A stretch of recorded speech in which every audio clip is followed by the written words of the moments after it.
No, perché giustamente ti funziona un braccio, guidi con la gamba, no?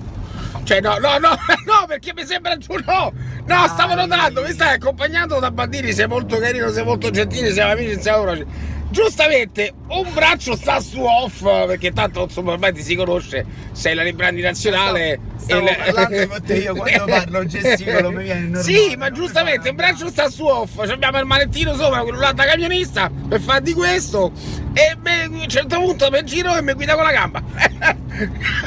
Secondo me sta male, senza batti ci volevo. Buongiorno ragazzi, buongiorno. Ma con chi parli? E allora, l'altro giorno, giustamente avendo un braccio su off, si è comprato una Aprilia da pista, no?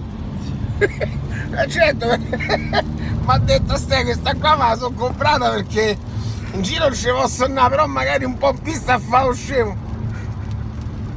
Un po' in pista, non faccia il fenomeno, un po' in pista. Ma quella ce l'hai il manettino per fare di questo? No, voglio spostarmi Con la gamba, guidiamo con la gamba pure. Certo.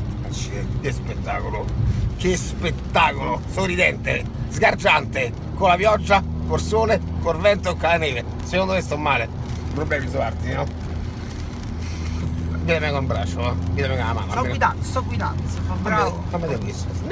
Famo vedere Famo snaus! Viva la life! Senza fatti ci volevo. Stai a fare. Te voglio bene. Se no, eccola là, la messa del cappello.